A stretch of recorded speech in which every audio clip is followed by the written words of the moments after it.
Hi, I'm Dr. Niki Wood, clinical psychologist at BZA Behavioral Health. What a crazy time, huh?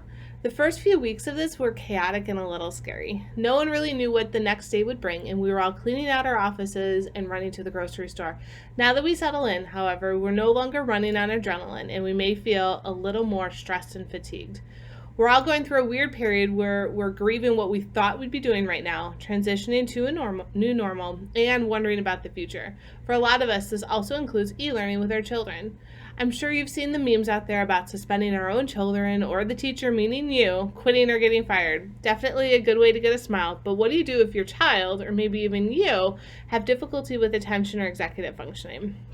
Speaking in generalities, the current situation doesn't play into the strengths that are often associated with someone with ADHD or deficits in executive functioning. Very often, these individuals are charismatic, creative, spontaneous, out-of-the-box thinkers, and energetic. I mean, you could still add some spontaneity to your day. It could be a getting dressed day. It could be a PJ day. Who can tell? But you may also feel stifled and eager for an outlet for your creativity. Or maybe you just want to see people and get some energy out. Certainly the weather hasn't been cooperating for us lately, but hopefully we'll see a change so that we can get out and run around. For students, and maybe even from parents with ADHD or executive functioning deficits, e-learning is especially difficult. There's less structure, there's no bells telling you when to go to your next class, and no teachers there asking you to turn things in. Time management can become an issue, and expectations are different.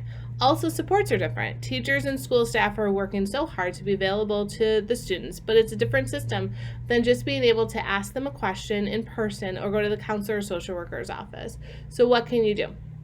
Step 1 might be to allow yourself to feel all the feels. Like all of us, you're in an uncomfortable situation where there's a lack of control, consistency, and predictability. That can cause mood changes and swings, especially in children who may not have the verbal capabilities to express or understand what they're feeling. Plus, children are little sponges who pick up emotions, so they may be feeling your emotions and reacting to that. Next, define the problem and situation, then take things step by step. For instance, if the problem is task initiation, look into things that are getting in the way and distracting from the goal. Then together create a plan for the task to get the task started. Be specific and don't try to change the world all at once. Once you have a goal and a plan, outline those steps both verbally and in written format like a checklist. Make sure everyone is on the same page and include your children when developing the plan. Get their feedback and ideas. Help to supervise your child to achieve the set goal, even if you feel like they should be able to do this or that they were able to do it before all this started.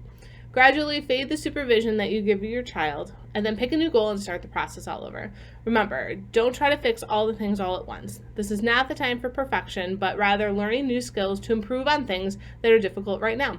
Maybe one of your goals can be to develop other strengths. For instance, my 4-year-old has decided that she really likes organizing her toys, and that is a goal that I fully support.